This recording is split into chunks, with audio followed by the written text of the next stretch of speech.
Abul Fida Ismail ibn Umar. Ayahnya Umar ibnu Katsir ini, Umar ibnu Katsir seorang khatib, seorang ulama di zamannya, sehingga Ibnu Katsir betul-betul terlahir di rumah yang penuh dengan ilmu. Dia lahir pada tahun 701 Hijriah dan meninggal pada tahun 703 Hijriah. Dia lahir pada tahun 700 Hijriah, 701 Hijriah, dan meninggal bapaknya Affan pada tahun 703. Artinya Ibnu Katsir hidup bersama ayahnya itu cuma 2 tahun, karena beliau dilahirkan tahun 701 dan bapaknya meninggal tahun 703. Jadi dia hidup sama ayahnya cuma 2 tahun. Maknanya Ibnu Katsir terlahir yatim. Subhanallah. Sering saya katakan bahwa banyak para ulama terlahir yatim. Imam Syafi'i, kemudian juga Al-Imam Ahmad, termasuk di sini Imam Ibnu Katsir terlahir yatim. Tetapi keyatiman Ibnu Katsir rahimahullahu ta'ala tidak menghalangi dia untuk menjadi ulama besar yang kemudian diambil ilmunya oleh seluruh para ulama setelahnya sampai hari ini. Dan tentu ini sebuah kebaikan yang ada pada timbangan beliau rahimahullahu ta'ala.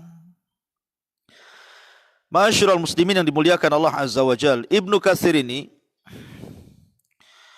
disebutkan bahwa setelah meninggal ayahnya,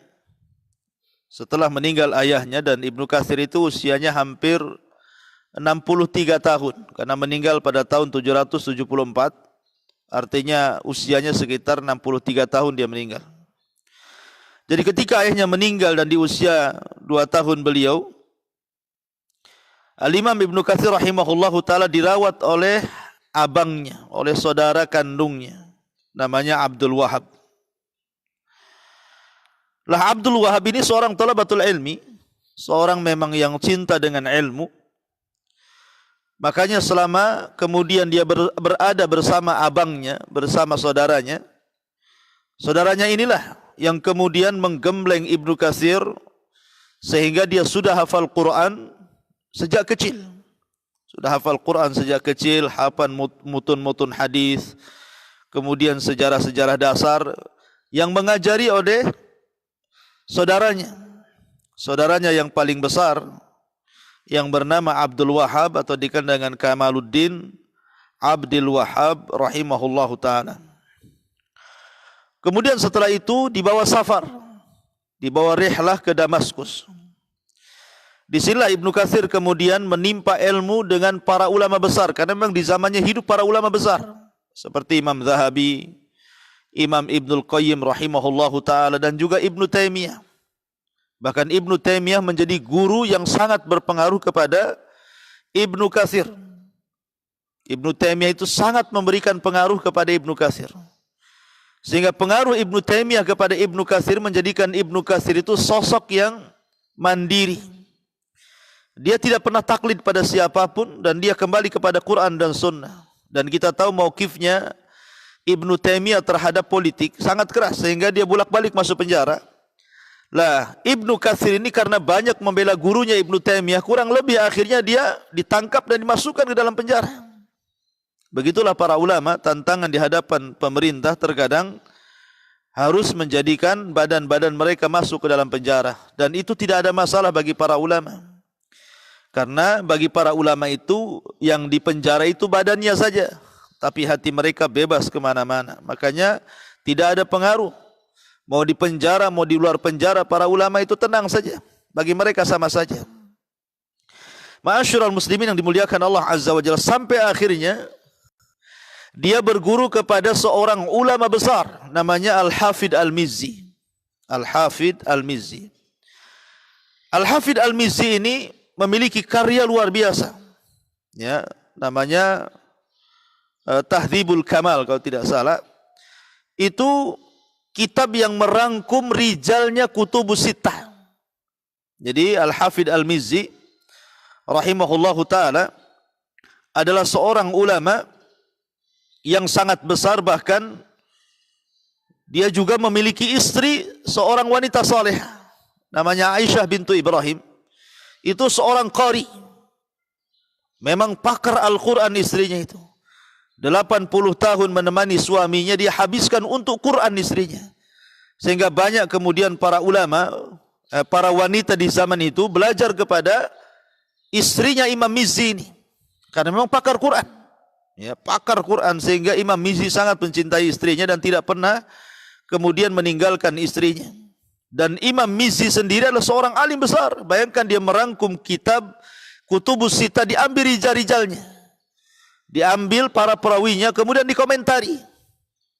Sampai akhirnya kitab yang beliau karang itu, kalau sekarang yang cetakan yang ma'ruf, yang dijual-jual itu, sampai 30 lebih ya jilid gitu ya. Isinya hanya nama-nama orang saja tuh. Ya, nama-nama orang yang dikeluarkan dari kutubus sittah kemudian dirangkum sehingga kemudian menjadi sebuah kitab namanya Tahdzibul Kamal. Lah Ibnu Katsir ini belajar kepada Imam Mizzi ini. Lah subhanallah, ya akhirnya kemudian bukan hanya dijadikan guru, tetapi akhirnya Ibnu Katsir pun menikah dengan Fatimah, putri daripada Imam Mizzi ini. Menikah dengan salah satu putri daripada Imam Mizzi namanya Fatimah. Akhirnya kemudian dia pun berguru dan menjadi besannya. Bayangkan, mertuanya seorang alim ulama besar Al-Hafidh, dan juga ibunya, ibu Fatimah Aisyah bintu Ibrahim itu seorang alimah, wanita yang cerdas, pakar Quran. Sehingga kemudian Ibnu Katsir banyak kemudian mengambil manfaat dari mertuanya. Ma'asyiral muslimin yang dimuliakan Allah Subhanahu wa taala. Bahkan saking cintanya dengan mertuanya Imam Mizzi ini, Ibnu Katsir pun di dalam Bidayah wan Nihayah menceritakan tentang kisah biografi sampai kematiannya yang husnul khotimah. Jadi Imam Mizzi itu sebelum meninggal, ketika detik-detik wafatnya, kata Imam Ibnu Katsir, ketika dia itu mengulang-ulang surah Kursi, mengulang-ulang ayat Kursi di dalam ihtidarnya itu. Jadi sebelum meninggal dia baca ayat Kursi, selesai dibaca lagi, sampai akhirnya Allah Subhanahu wa taala takdirkan Imam Mizzi meninggal dunia diakhiri dengan membaca ayat Kursi dalam surah Al-Baqarah. Dan ini kata Imam Ibnu Katsir tanda daripada husnul khatimah, meninggal ketika membaca Al-Qur'anul Karim. Ma'asyiral muslimin yang dimuliakan Allah Azza wa Jalla, di antara guru-guru beliau, guru-guru dan juga murid-murid Imam Ibnu Katsir rahimahullahu taala, di antaranya tadi sudah disebutkan sama mertuanya sendiri, namanya sama abangnya dulu yang pertama Kamaluddin Abdul Wahab. Kemudian setelah itu kepada Ibnu Taimiyah rahimahullahu taala, dan sangat mempengaruhi terutama dalam akidahnya, karena Ibnu Katsir itu mengikuti akidah salaf. Makanya kalau antum baca kitab Al-Bidayah wan Nihayah itu bukan hanya sekedar kitab tarikh, tidak. Dalam kitab Bidayah wan Nihayah itu juga di situ kitab akidah, di situ kitab tarikh, di situ kitab hadis ya. Jadi terangkum semuanya, termasuk juga tafsir. Karena Imam Ibnu Katsir itu sangat ihtimam dengan Al-Qur'an dan juga hadis Nabi sallallahu alaihi wasallam. Bayangkan Allah berikan kecerdasan, dia hafal itu kitab Musnad itu, dia hafal tuh. Terutama Musnad Imam Ahmad, hafal di keluar kepalanya. Berapa hadis itu, berapa ribu hadis yang tercantum di dalam kitab Musnad Imam Ahmad itu, tapi Ibnu Katsir hafal. Ya, makanya kalau antum lihat karya beliau tafsir Ibnu Katsir, ketika beliau mengambil istidlal dari hadis Nabi sallallahu alaihi wasallam, apabila kemudian mencantumkan sebuah riwayat dalam Musnad Imam Ahmad, bukan hanya matannya, tetapi sanadnya disebutkan secara lengkap. Ya, sanadnya disebutkan secara lengkap, kemudian dikomentari. Hadis ini juga terdapat dalam Bukhari, hadis ini terdapat dalam Muslim, hadis ini terdapat dalam Abu Dawud, hadis ini terdapat dalam Nasai, hadis ini terdapat dalam Tirmidzi. Subhanallah. Makanya wajar kalau seandainya kemudian dia digelari Al-Hafidh, Al-Hafidh Ibnu Katsir. Karena dia bukan hanya hafal Quran, hafal tafsir, tetapi hafal hadis matan dan riwayatnya, hafal sejarah. Bahkan ke dalam Bidayah wa Nihayah itu, Anda bisa bayangkan, beliau membuat kitab secara tartib, mulai daripada Badul Wahyi, kemudian Qasasul Anbiya, dan diakhiri dengan kisah Nabi SAW yang sangat mutawal, artinya sangat luas sekali.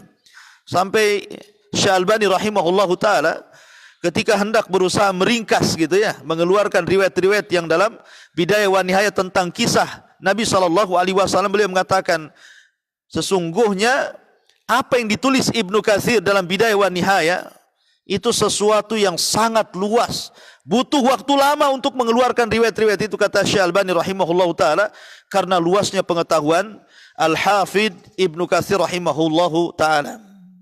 Kemudian di antara guru-gurunya adalah Imam Zahabi, ma'ruf mu'arrikhul Islam. Kalau disebut Imam Zahabi, berarti kita bicara tentang orang yang pakar terhadap tarikhnya Islam. Ya, mu'arrikhul Islam Al-Hafidh Al-Zahabi. Kemudian juga beliau berguru kepada Al-Imam Muhyiddin Asy-Syaibani, namanya Yahya. Kemudian Al-Imam Syamsuddin Muhammad As-Sirazi. Kemudian juga berguru kepada Al-Hafidh Syamsuddin Mahmud Al-Asbahani. Kemudian juga berguru kepada Al-Imam Afifuddin Ishaq ibn Yahya Al-Amidi Al-Asbahani.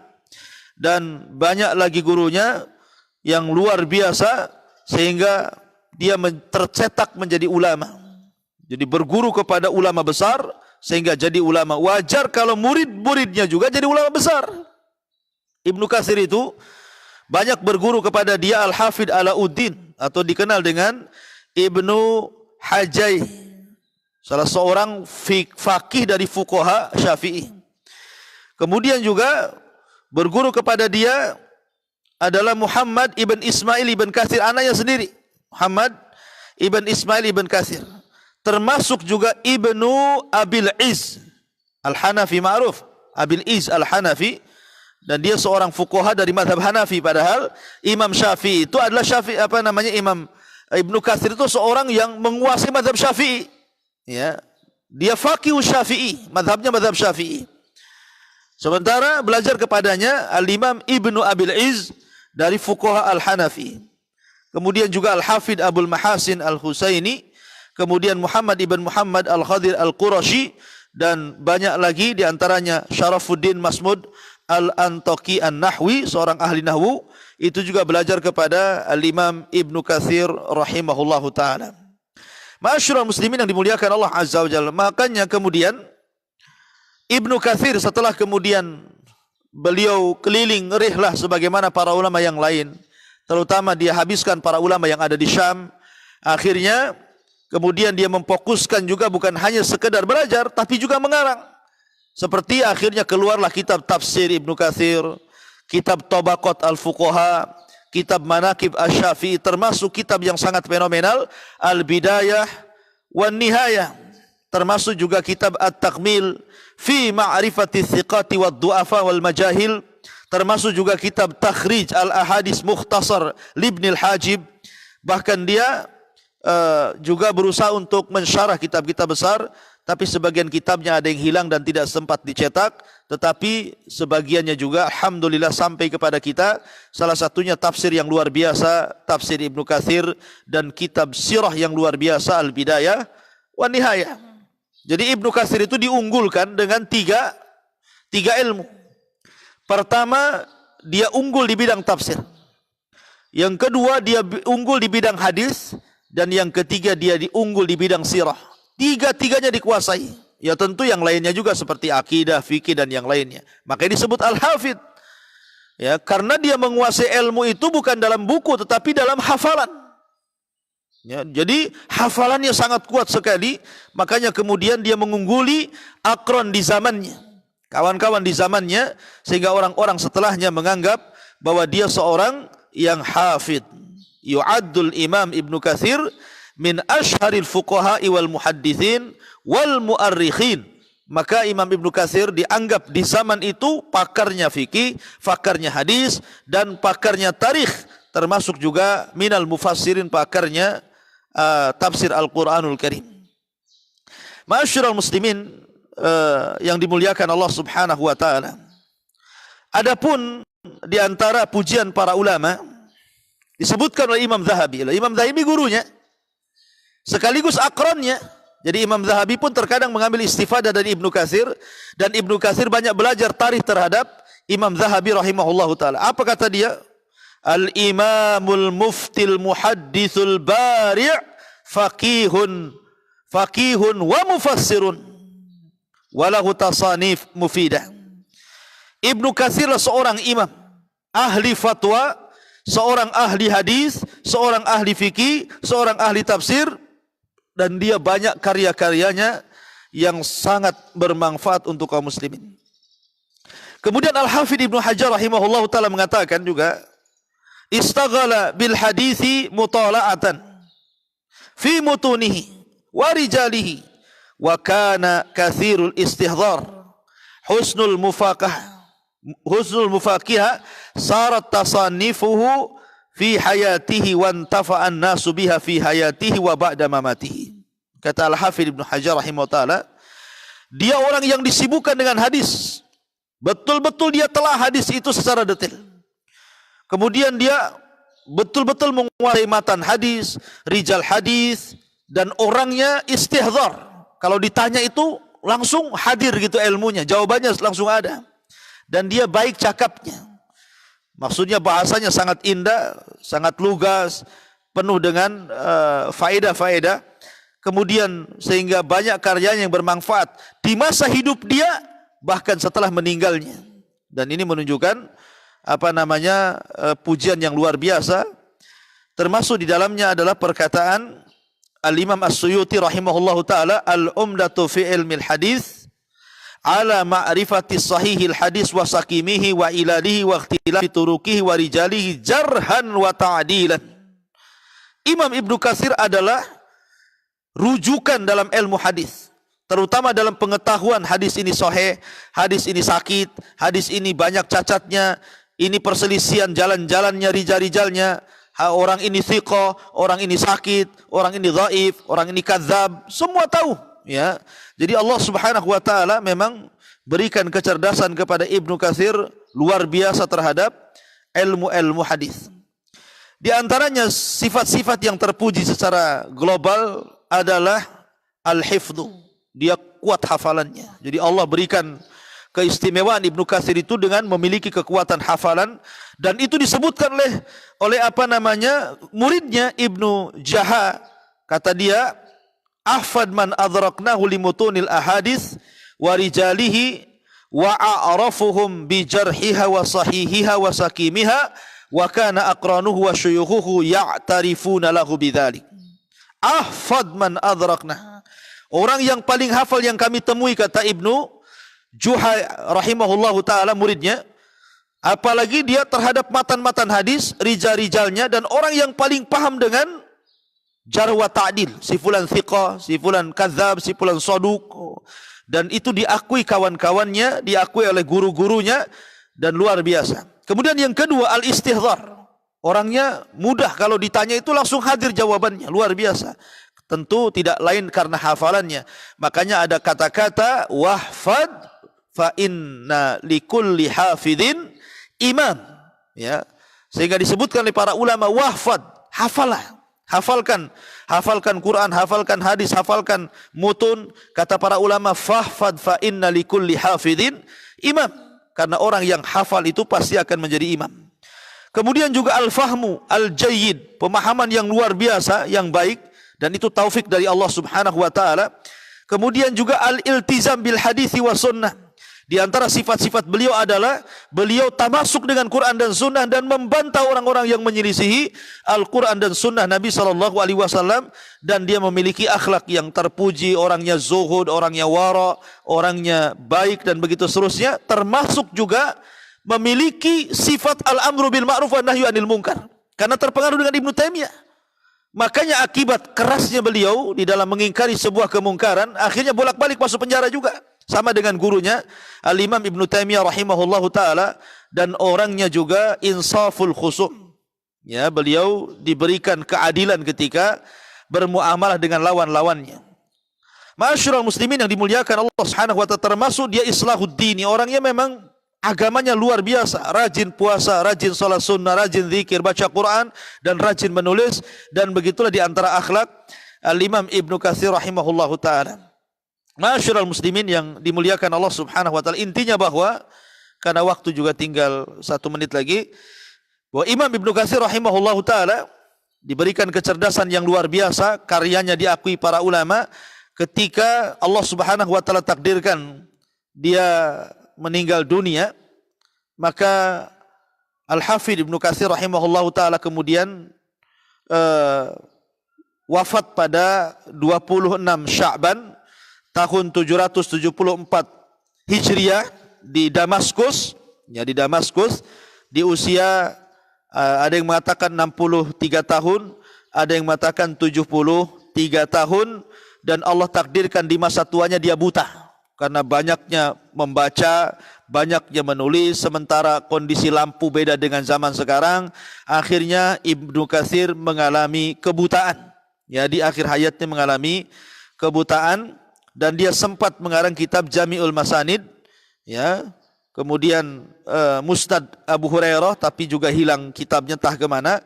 Tapi yang jelas bahwa Ibnu Katsir rahimahullah taala akhirnya meninggal dunia, dan diwafatkan di samping kuburan Syekhul Islam Ibnu Taimiyah rahimahullah taala, gurunya. Jadi dikuburkan di tempat Al-Imam Ibnu Taimiyah rahimahullah taala juga meninggal dunia di situ.